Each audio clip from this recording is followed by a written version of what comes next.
Meus queridos irmãos, nós estamos hoje celebrando já o último domingo antes da ascensão do Senhor, a subida gloriosa de Jesus ao céu. 40 dias depois da Páscoa é a ascensão. Se contarmos, vai dar quinta-feira que vem, mas celebraremos no domingo que vem, porque não é feriado no Brasil na quinta-feira da ascensão. Então nós estamos há 2 semanas apenas de concluirmos o tempo pascal. A igreja, que é a mãe, na sua pedagogia, nos ensina por meio dos Santos Padres, que o tempo da quaresma, que nós celebramos antes da Páscoa, se refere a esta vida terrena, cheia de provações, onde nós fizemos jejum, oferecemos sacrifícios. É o tempo dessa vida, a quaresma é o tempo dessa vida que nós vivemos, essa única vida terrena que nós vivemos. E o tempo da Páscoa, vai dizer os Santos Padres, que é a vida em que nós iremos viver um dia no céu. Por isso que nesse tempo a gente canta aleluia, por isso que nesse tempo a gente não faz o jejum. É um tempo de festa, 50 dias de festa, depois de 40 dias de penitência, para lembrar que o tempo da festa, o tempo do céu, vai ser muito maior do que esse tempo dessa vida nossa terrena, marcada muitas vezes por sofrimentos, por privações, não é? Então, neste tempo em que nós nos aproximamos de Pentecostes, que é o que vai fazer nascer a igreja, a gente tem visto na liturgia, cada dia, se acentuando textos que falam sobre o Espírito Santo. Porque o Senhor, Ele vem preparar os corações dos seus discípulos, seus 12 apóstolos, e serve para nós também, preparar o nosso coração, para a vinda do Paráclito. Paráclito significa o Espírito Santo, que Ele vem para incendiar a igreja.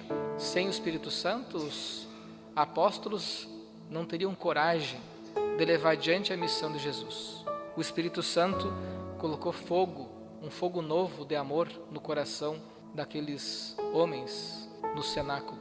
E também deve incendiar o nosso coração a levar adiante a missão de Jesus. O evangelho que nós ouvimos, o Evangelho de São João, no capítulo 14, ele faz parte de um longo trecho de despedida de Jesus.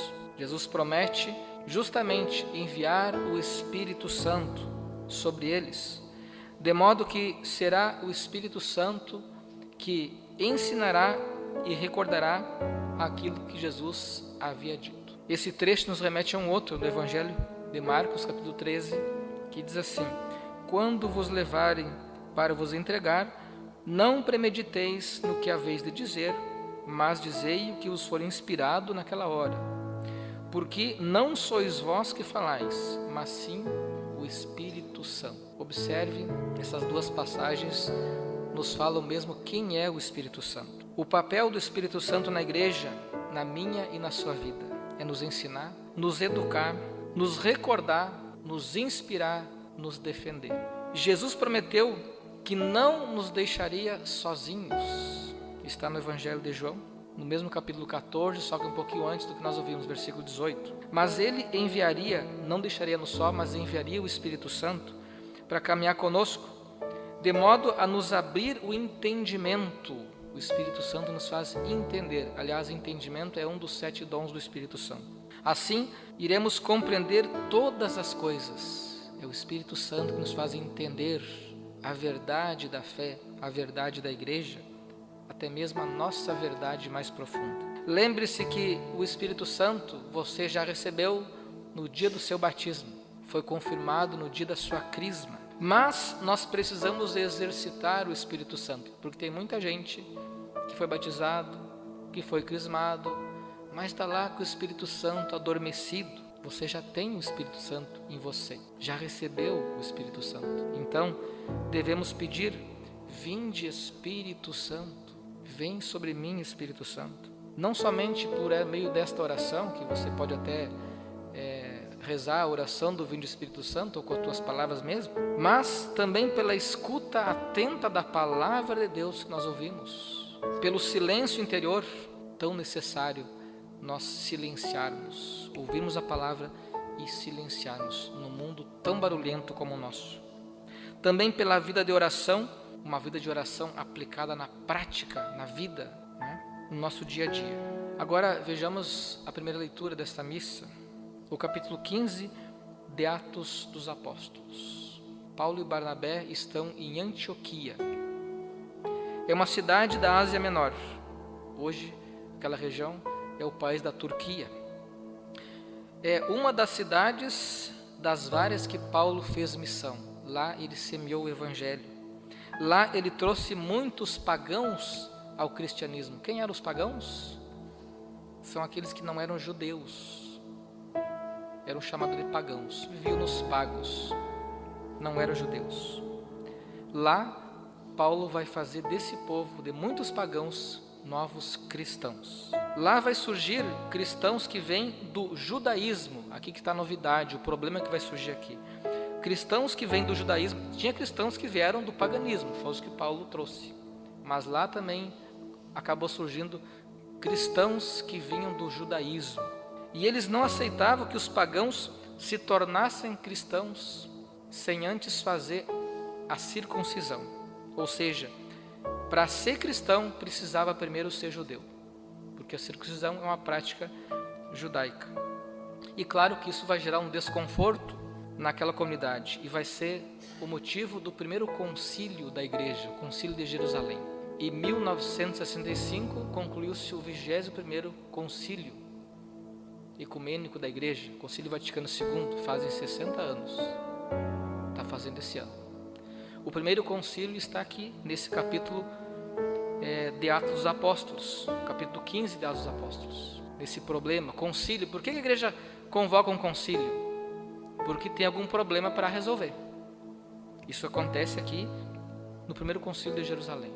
Os bispos, o Papa se reúnem, rezam e vão tomar uma decisão para resolver um problema que está acontecendo. Paulo e Barnabé então se encontram com Pedro e os demais apóstolos em Jerusalém. E depois decidem com o auxílio do Espírito Santo. Observe que a ligação dessa liturgia é o Espírito Santo. Primeira leitura, o Evangelho. Com o auxílio do Espírito Santo decidem a não obrigar os cristãos vindo do paganismo a fazer a circuncisão, pois isso não era necessário. Preste atenção nisso aqui, meus queridos. A circuncisão não é necessário para ser cristão. O principal era o seguimento a Jesus. Aqui então algo muito importante para meditarmos. É preciso entendermos aqui, primeiramente, que o papel da igreja, que é inspirada pelo Espírito Santo, é discernir, é dar uma resposta a determinadas questões. Por isso, como já disse, os concílios. Na Igreja Católica, entendamos, meus irmãos, não cabe aquele argumento assim, a Bíblia diz assim, então a gente tem que seguir a Bíblia. Não é assim que nós pensamos. A Bíblia para nós ela é sagrada, nós estamos aqui meditando a Bíblia. Mas existe uma autoridade que medita, que reflete a Bíblia. Não devemos seguir cegamente um versículo bíblico, porque teremos problemas. Teremos muitos problemas. Outro dia uma pessoa me questionou, por que não mais o sábado e agora o domingo? Se na Bíblia diz que temos que guardar o sábado. Se você pegar Deuteronômio vai dizer, temos que guardar o sábado. Por que nós guardamos o domingo? Estamos contradizendo a Bíblia. Acontece, meus irmãos, quando surge um problema na igreja, não precisa ser um concílio nesse caso para resolver isso, né? Mas é só o exemplo do concílio. Os bispos, o Papa se reúnem, o magistério da igreja se reúne e decidem com o Espírito Santo.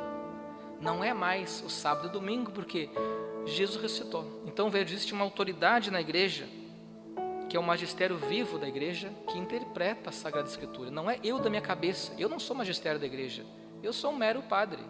O magistério são os bispos e o Papa, que também é o bispo de Roma. Eles que interpretam a palavra.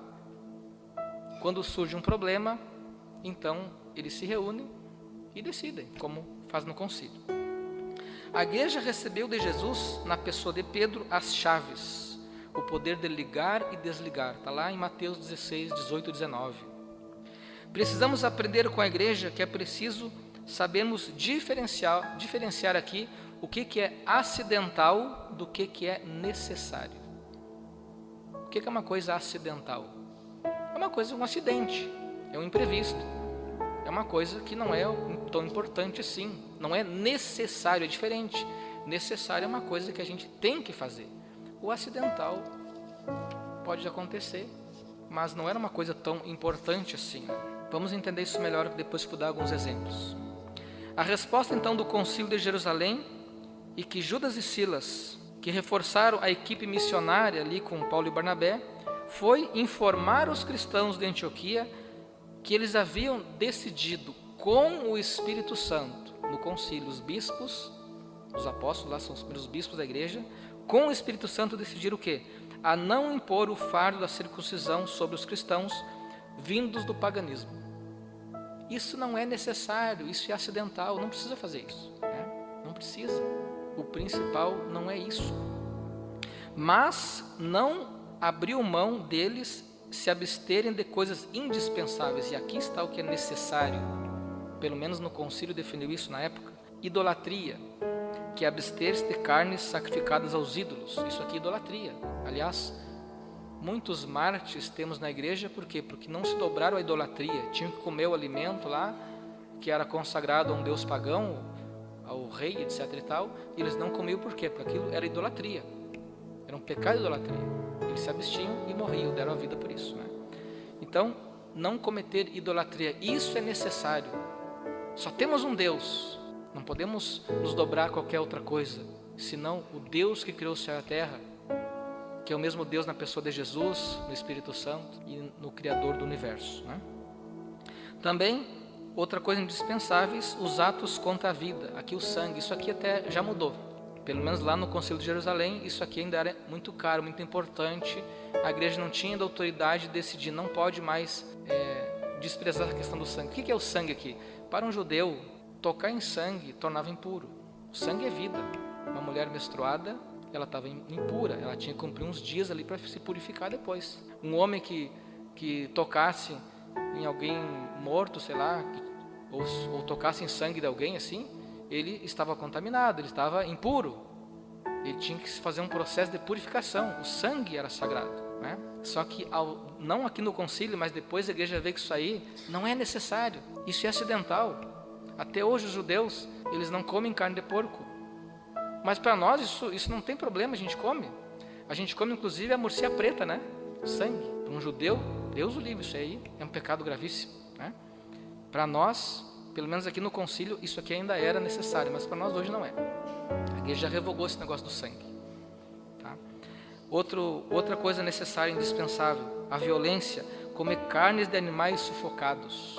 Imagina você sufocar o animal ali na agonia, e aí você ter que comer depois aquela carne, aquele animal sufocado, né? Eu acho que um judeu, pelo menos naquele tempo, não comia uma galinha, porque tinha que estrangular, né? O bicho sufocava, né? Não sei, eu não pesquisei sobre isso, mas talvez não, né? Naquela época era uma coisa ainda necessária. O primeiro, que é a idolatria, continua necessário hoje. E o quarto aqui também é necessário hoje, que eu vou falar agora, o adultério. Vai falar aqui das uniões ilegítimas. O que é uma união ilegítima? É alguém que está unido com outra pessoa e não está no matrimônio. É ilegítimo. Tem que legitimar, tem que ter o casamento na igreja, né? Então, vamos voltar aqui, ó. Não é mais necessário a circuncisão para se tornar cristão. Às vezes a gente fala circuncisão, pessoal, o que é isso, né? Que bicho é esse, né? Pesquise no Google depois, tá? É a cirurgia da fimose. Eu não vou dizer o que é aqui porque é meio feio, né? É a fimose, é o homem que faz isso, tá? Que normalmente se faz numa criança, num menino recém-nascido, um adulto, bem complicado de fazer isso. Então isso não é necessário para ser cristão. Agora, uniões ilegítimas, isso é necessário sim. Para receber a Eucaristia, por exemplo, é necessário o matrimônio. Observe que existem coisas necessárias e outras acidentais. Aqui eu quero citar vários exemplos. Pensemos em nossa vida. É acidental, por exemplo, a vocação nossa. Eu sou padre, você é casado. Alguns aí vão ter que escolher ainda, né, os jovens, não é? Isso, gente, isso é acidental, a vocação. A nossa vocação é acidental. Mas é essencial a castidade. Eu, como padre, eu tenho que ser casto. Você que é casado tem que ser casto. Qual é a diferença da castidade do padre e do casado? O padre não deve ter relação com ninguém, relação sexual. Quem é casado somente dentro do matrimônio. Fora disso, gente, é pecado quanto à castidade. Isso é necessário. Quem é solteiro vive que nem um padre. Quem não tem matrimônio deveria viver que nem o padre, senão isso é pecado contra a castidade. Isso é necessário, tá? Agora, a vocação é acidental. Cada um pode escolher a sua vocação. O que mais? Vamos ver outros exemplos. É acidental, por exemplo, o valor que você dá, que nós devemos dar do dízimo. Se você quiser dar 1, dar 1000, dar 100, não importa, que você pode. Isso, o valor, né? Às vezes o pessoal tem igrejas aí que estipula tanto, né? Nós não estipulamos valor. Até aqui na paróquia eu sei que tem uma tradição do mínimo, né? Que é um valor tão baixo até. Isso, gente, o valor é acidental. E o que é necessário? Necessário que todos nós sejamos, todas as famílias sejam dizimistas, né? É acidental, por exemplo, a gente ir na missa do grupo tal, né? Hoje aqui é a catequese que está na liturgia. Pode ser do ECC, do CLJ, não sei, o grupo nosso aí, né? É acidental você ir na missa do grupo tal. Pode ir na outra, né? Agora, o que é necessário? Necessário nós virmos na missa todo domingo ou sábado. Todos os domingos ou sábado, né? Veja a diferença. Vamos mais um exemplo. É acidental a gente comungar ou não. A igreja nos obriga a comungar pelo menos uma vez por ano. Isso é necessário. Agora, se eu vou comungar na missa hoje ou não, isso não é necessário. Isso é acidental. Porque eu posso sair do banco e fazer a comunhão espiritual, né? O que é essencial mesmo é a gente não comungar em pecado. Isso é essencial. É acidental a gente errar. Como diz o ditado, né? Errar é humano. Esse é um acidente. Mas é essencial não errar de modo proposital, né? É acidental, por exemplo, nós sermos santos e pecadores. Infelizmente, nem todos nós somos santos. Isso é acidental. Agora, é essencial todos nós buscarmos a santidade. É acidental ver, por exemplo, o defeito de alguém, o defeito do irmão. Isso é acidental, mas é essencial a correção fraterna, quem erra, e não murmurar, não reclamar da vida, falar nas costas. É acidental, por exemplo, nós temos um horário para a nossa oração, mas pode ser de manhã, pode ser meio-dia, pode ser de noite, não sei. Isso é acidental, o horário, o tempo. Agora é necessário orar todos os dias, por exemplo, né? É acidental o que eu vou fazer hoje. Eu posso fazer muitas coisas hoje. Você fez tantas coisas hoje, podia ter feito outras, né? Mas é essencial dar o melhor naquilo que eu faço. É acidental lembrar-se de mágoas, ressentimentos que alguém nos causou. Mas é essencial perdoar quem nos ofende e rezar por quem nos persegue. Eu poderia ficar até amanhã aqui citando exemplo, você já entendeu, né? Nós podemos diferenciar o que é necessário daquilo que é acidental. Peçamos, meus irmãos, e assim eu quero concluir, peçamos o Divino Espírito Santo, para que tenhamos discernimento de vermos aquilo que realmente importa, essencial, separando daquilo que não é essencial. E entendamos que em matéria de fé, Cristo deu à Igreja, pelo magistério que são o Papa e os bispos, fazer o discernimento. E nós somos católicos, nós seguimos o que a Igreja nos diz. E voltando e finalizando, voltando ao Evangelho, Jesus fala de paz. Aliás, o Papa tem falado muito de paz, né? Quando ele aparece em público, ele vai dizer sempre: a paz esteja convosco. Jesus diz: deixe-vos a paz, não como o mundo, pois o mundo não é capaz de dar a verdadeira paz. Só Jesus dá a paz duradoura, sendo que a verdadeira paz é fruto da santidade, do amor a Deus. Que possamos viver na sua paz. Louvado seja nosso Senhor Jesus Cristo. Para sempre seja louvado.